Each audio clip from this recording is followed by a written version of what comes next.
तो पिछले पार्ट में हमने देखा कि कैसे जिन्वू उस टेम्पल के नियमों को समझ जाता है और फिर उस स्टैचू की बीम से सभी को बचाता है, पर फिर वो स्टैचू खुद उठकर उन्हें मारना शुरू कर देता है और इस सब की वजह से जी सोल के साथ 3 और लोगों की मौत हो जाती है। पर जिन्वू उससे भी समझ आता है और सभी को इंस्ट्रूमेंट्स वाली स्टैचूज के पास जाने को कहता है। फिर वो जोही को भी एक के पास छोड़कर खुद दूसरे स्टैचू के पास जाने लगता है, लेकिन वो बड़ा स्टैचू भी उसके पीछे ही जाता है और जिन्वू उससे बचने के चक्कर में गलत स्टैचू के आगे पहुंच जाता है जो कि उसके ऊपर हमला कर देता है। पर जिन्वू उससे भी बचकर जैसे तैसे घिसटता हुआ आखिरी स्टैचू के पास पहुंचता है, जिससे वो बड़ा स्टैचू भी शांत होकर अपने सिंहासन पर वापस बैठ जाता है। फिर जोही जिन्वू के पास आती है और वो देखती है कि जिन्वू का पैर कट चुका होता है। इसके बाद हम जोही को उसके पैर को हील करता देखते हैं, पर वो कुछ ज्यादा ही कर देती है जिसकी वजह से उसकी आंख, नाक और मुंह से खून निकल आता है। फिर शांगशी कहता है कितना भयानक मंजर है और फिर वो चीयुल से कहता है तुम्हारे हाथ के लिए मुझे दुख है, पर तुमने लीडर होकर एक लापरवाही भरा फैसला लिया, शायद ये उसी का फल है। तभी एक लड़की कहती है ऐसा मत कहो और दूसरा कहता है क्यों तुमने ही ये, तो शांगशी कहता है ये सबने मिलकर तय किया था और याद है ना कि तुमने भी यहाँ आने के लिए वर्ड किया था।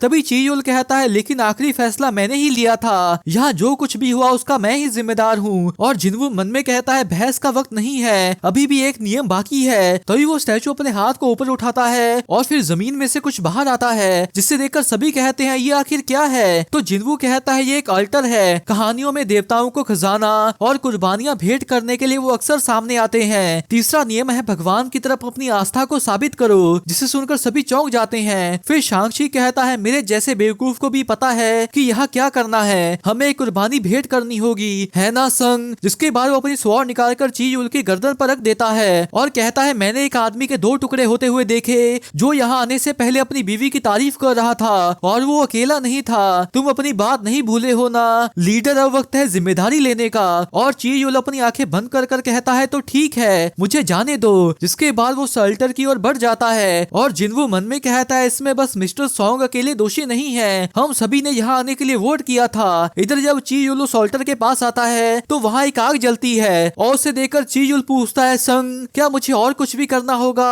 और जिन्वू मन में कहता है ये क्या है, हमें तो एक कुर्बानी देनी थी ना।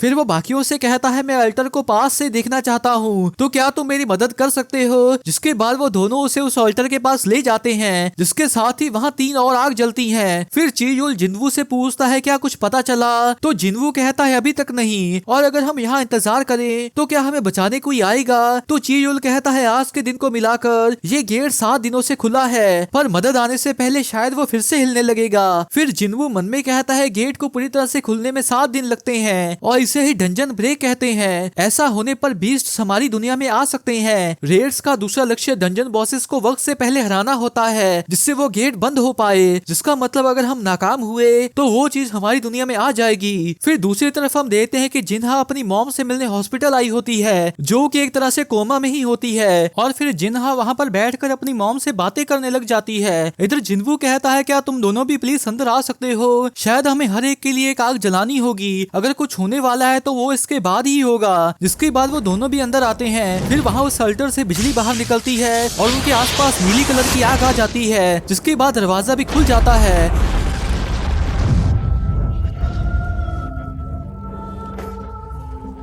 फिर एक आग बुझती है और उन सभी स्टैचूज में भी नीली लाइट जलती है और वो सभी ही उनकी ओर बढ़ने लग जाते हैं, जिससे देखकर सभी और भी डर जाते हैं।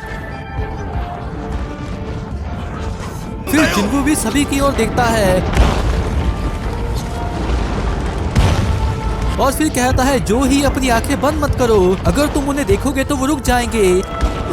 ये बच्चों के गेम जैसा काम करता है, सभी अपनी नजर स्टैचूज पर बनाए रखो। और हम देखते हैं कि वो स्टैचूज भी रुक जाते हैं, पर एक लड़की उन स्टैचूज पर लगे हुए खून को देखकर पूरी तरह से डरी होती है और फिर वो डर कर वहाँ से भाग जाती है, जिसके साथ ही एक आग बुझती है और वो दरवाजा भी जरा सा बंद होता है, जिसे देखकर चीयुल पूछता है ये क्या हो रहा है संग। और जिन्वू शॉक हुआ मन में कहता है क्यों, नीली आग वक्त के साथ बुझ रही है और जब कोई बाहर जाता है तो लाल आग बुझ जाती है। पहला नियम सम्मान करना था, दूसरा तारीफ करना और तीसरा आस्था साबित करना। ये जरूर एक जाल है, खतरा और डर फैला के एक झूठी उम्मीद की किरण देना शायद ये चीज इस भगवान की तरफ हमारे विश्वास को परख रही है। तभी वो आदमी कहता है मैं ये नहीं कर सकता, जिसके बाद वो उसे छोड़कर वहाँ से भाग जाता है।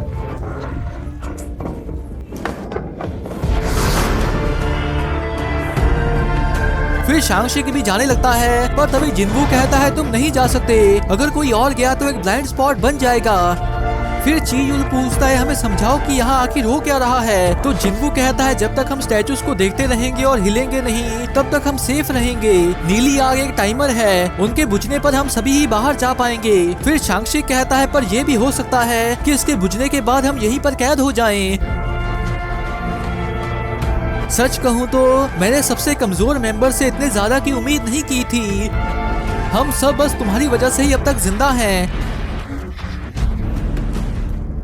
जिसके बाद वो रोने लग जाता है और कहता है लेकिन मेरा परिवार मेरा इंतजार कर रहा है और मैं अभी नहीं मर सकता, मैं जिंदा घर जाना चाहता हूँ, मुझसे ये और बर्दाश्त नहीं होगा। जिसके बाद वो भी वहाँ से भाग जाता है, जिससे जिनवू के आंसू निकल आते हैं और वो मन में कहता है क्यों। फिर वो स्टैचूज की ओर देखकर कहता है अभी नहीं, हमें इससे जिंदा निकलना होगा, मैं पहले भी किसी तरह बच चुका हूँ। पर तभी ची युल कहता है तुम दोनों को जाना चाहिए, शायद जब तक यहाँ पर एक भी खड़ा है तब तक वो दरवाजा खुला रहेगा। तुम दोनों की अभी जीने के लिए बहुत लंबी जिंदगी पड़ी है, इसलिए तुम्हें जाना चाहिए। जो ही संग का ध्यान रखना। पर तभी जो ही अपने घुटनों पर आ जाती है और वो खड़ी नहीं हो पा रही होती और ची युल उसे देख कर कहता है तुम जरूर संग को हील करने की वजह से थक गई होगी। जिसके बाद जिनवू कहता है मिस्टर सॉन्ग जो ही को ले जाइए। तो ची युल कहता है कहा ना मैं रहूंगा। तभी जिनवू चिल्लाकर कहता है तो फिर जो ही को बाहर कौन ले जाएगा, जल्दी कीजिए वक्त नहीं है। फिर जो ही कहती है नहीं जिनवू ऐसा है तो यहाँ मैं रहूंगी। तभी जिनवू कहता है मैंने तुम्हें ट्रीट देने का वादा किया था ना, इससे डिनर खरीद लेना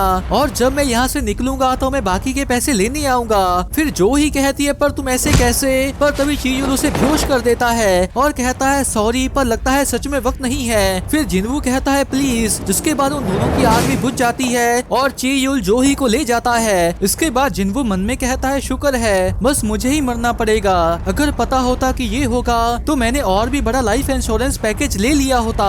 जिसके बाद वो शांगशी के स्वॉर्ड को उठाता है और उनके सामने कर कर कहता है मैं कम से कम एक को तो अपने साथ लेकर ही जाऊंगा, तो अब आ जाओ। जिसके साथ ही एक बिल्कुल उसके साइड पे हमला करता है, फिर एक और हमला करता है जिससे वो दूर गिर जाता है और फिर वो मन में कहता है मैं हमेशा से ही कमजोर रहा हूँ और मेरा इसको लेकर बार बार मजाक उड़ाया जाता है, लेकिन मैंने हमेशा अपना बेस्ट दिया है। जिसके साथ उसका एक हाथ कट जाता है और उस दर्द से वो चिल्लाने लग जाता है और साथ ही में मन में कहता है और अब ये बकवास है, ये बकवास है, ये सब बकवास है। मैंने ताकतवर बनने की कोशिश की लेकिन मैं नहीं बन सका।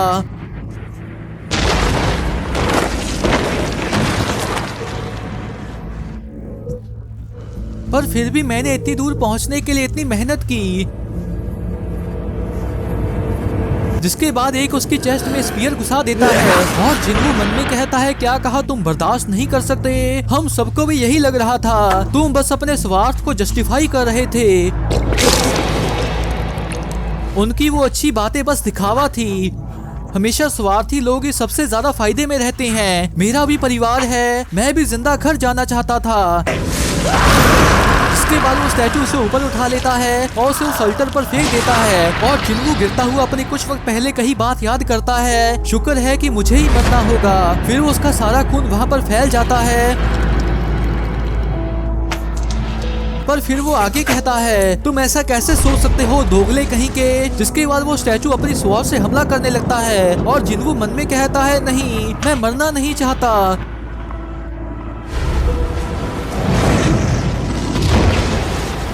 अगर मुझे सिर्फ एक और मौका मिला होता तो। जिसके साथ ही वो उस पर हमला कर देता है और वो नीली आग भी बुझ जाती है। जिसके बाद वहाँ पर एक नोटिफिकेशन बॉक्स आता है जिस पर लिखा होता है the secret quest courage of the week complete हुआ, तुमने एक प्लेयर बनने की क्वालिफिकेशन हासिल कर ली है, क्या तुम्हें मंजूर है? अगर तुम्हें मंजूर नहीं है तो तुम्हारा दिल 0.02 सेकंड्स में रुक जाएगा, तो क्या तुम एक्सेप्ट करते हो? जिसके बाद यस पर क्लिक होता है और इसी के साथ ये एपिसोड भी एंड हो जाता है। तो गाइस मैं होप करता हूँ कि आपको ये एक्सप्लेनेशन अच्छी लगी होगी। अगर आपको ये एक्सप्लेनेशन अच्छी लगी है तो इस वीडियो को एक लाइक कर दें और नीचे कमेंट भी जरूर कर दें। इसके नेक्स्ट एपिसोड की वीडियो कल आ जाएगी, तो अगर आप उसे मिस नहीं करना चाहते तो इस चैनल को जरूर सब्सक्राइब कर लें। तो मिलते हैं एक और नई एक्सप्लेनेशन वीडियो के साथ, तब तक के लिए टाटा बाय बाय।